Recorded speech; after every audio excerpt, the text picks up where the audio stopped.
Chapter 6 explores the pervasive and multifaceted role of debt in China's economy, offering a detailed analysis of its causes, consequences, and systemic risks. Debt has been both a cornerstone of China's rapid economic development and a growing source of financial vulnerability. Across households, corporations, and local governments, the accumulation of liabilities reflects China's reliance on credit-fueled growth. However, this reliance has come at cost, as mounting debt levels introduce risks that could undermine economic stability. China's total debt has grown at an extraordinary pace, reaching 258% of GDP by the end of 2018, a figure comparable to advanced economies like the United States and Japan, but concerning for a developing economy undergoing structural transformation. Over the preceding decade, China's debt burden expanded fivefold, far outpacing GDP growth during the same period. This sharp rise was fueled by a combination of aggressive infrastructure investment, real estate expansion, and state-driven industrialization. While these efforts have achieved remarkable growth, the underlying debt dynamics expose China to significant vulnerabilities, especially as its economy faces slower growth and rising global uncertainties. The narrative opens with a story of a young couple in Shanghai, emblematic of the optimism surrounding China's economic ascent. Both professionals in the finance sector, the couple leveraged their promising incomes and family support to secure a mortgage on a home in one of the world's most expensive real estate markets. Their financial stability, however, unraveled when the industry faced a downturn and bonuses were slashed. As the pandemic exacerbated economic strain, the couple struggled to meet their mortgage payments. This anecdote illustrates a broader reality for many households in urban China, where borrowing is seen as a path to upward mobility but carries significant risks, especially in a volatile economy.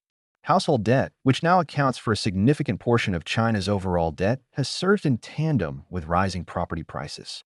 Real estate has become central to household wealth in urban China, where homeownership is not only an economic necessity but also a cultural aspiration. As property prices have climbed in cities such as Beijing, Shanghai, and Shenzhen, families have increasingly relied on mortgages to afford homes.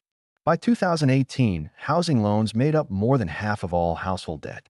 While this has allowed many families to secure assets that appreciate in value, it has also left them house poor, with a significant share of their income tied up in mortgage payments.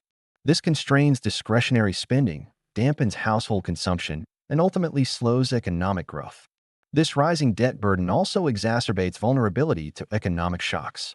For households stretched thin by mortgage payments, a sudden loss of income, whether due to job losses, illness, or broader economic downturns, can lead to default. The systemic implications of such defaults are profound. When households fail to service their debts, financial institutions bear the losses, potentially triggering a cascade of instability across the banking sector. This interconnectedness between household debt and the broader financial system highlights the systemic risks embedded in China's economic model. Corporate debt forms another crucial component of China's debt landscape. State-owned enterprises, SOEs, have been the primary drivers of corporate borrowing, often financing large-scale projects with the implicit backing of the government.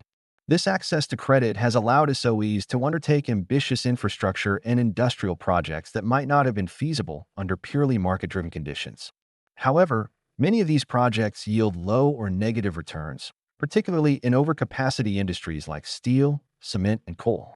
The inefficiencies associated with SOEs' borrowing practices exacerbate China's broader economic challenges, including misallocated resources and diminished productivity.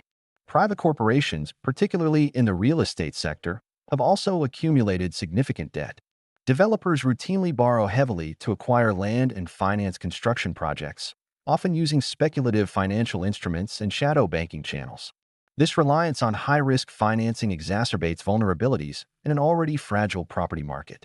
When property prices fall or demand weakens, developers may struggle to repay loans, setting off a chain reaction that impacts banks, suppliers, and local economies. Local governments are perhaps the most intricate contributors to China's debt dynamics. Their reliance on land finance to fund infrastructure projects and public services has created a dependency on rising land and property values. Under this model, local governments expropriate rural land, convert it into urban land, and sell usage rights to developers at high prices. The proceeds from these land sales account for a substantial portion of local government revenue. While this approach has spurred rapid urbanization and economic growth, It has also tied local fiscal health to the volatile property market. When land prices stagnate or decline, local governments face severe revenue shortfalls, leaving them unable to service debt or sustain public investment. A complicating factor is the off-balance sheet borrowing conducted through local government financing vehicles, LGFVs. These entities allow local governments to raise funds for development projects without directly recording the debt on their books. While this practice provides flexibility, it also obscures the true scale of local government debt, making it difficult to assess risks accurately. Moreover, many LGFVs rely on implicit guarantees from local governments, which creates moral hazard and increases the likelihood of unsustainable borrowing. The chapter underscores the interconnected nature of China's debt system, where distress in one sector can quickly ripple across the economy.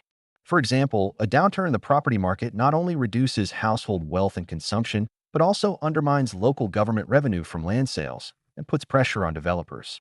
This, in turn, affects banks that are exposed to both mortgages and corporate loans, heightening the risk of a systemic crisis. The potential for such a crisis is a constant concern for policymakers, as it threatens to derail China's economic stability and growth trajectory. To address these risks, China has implemented a range of reforms and policy measures. One such measure is the use of debt swaps, allowing local governments to replace high-interest LGFV loans with lower-interest municipal bonds. This reduces borrowing costs and improves transparency, but does little to address the root causes of excessive debt. Supply-side structural reforms, aimed at reducing overcapacity in key industries and improving efficiency, represent another important strategy. However, progress has been slow, and the overall debt burden remains high. Monetary policy has also played a role in managing debt. The central government has been cautious about adopting aggressive measures like quantitative easing, fearing that such policies could inflate property bubbles and exacerbate wealth inequality. Instead, the People's Bank of China has focused on targeted liquidity injections to support specific sectors while maintaining tight control over credit expansion. Despite these efforts, the chapter argues that deeper structural reforms are needed to reduce reliance on debt-fueled growth. This includes reforming the land finance model to diversify local government revenue sources, improving the efficiency of SOEs to reduce wasteful borrowing, and fostering greater reliance on equity markets for corporate financing. Strengthening financial regulation and enhancing transparency in debt reporting are also critical to mitigating systemic risks. The chapter concludes by emphasizing the delicate balance that China must strike between using debt to sustain growth and preventing it from becoming a source of instability. While debt has been instrumental in driving China's transformation into the world's second-largest economy, its unchecked expansion poses significant challenges. As the country navigates slower growth, demographic shifts, and global uncertainties, managing debt effectively will be crucial to ensuring economic resilience and sustainability. In sum, Chapter 6 offers a comprehensive exploration of debt's dual role in China's economy, as a catalyst for growth and a potential source of crisis. The lessons drawn from China's experience are both a warning and a guide for other economies grappling with the complex interplay of debt, growth, and risk. By addressing its underlying structural challenges, China has the opportunity to build a more balanced and sustainable economic future.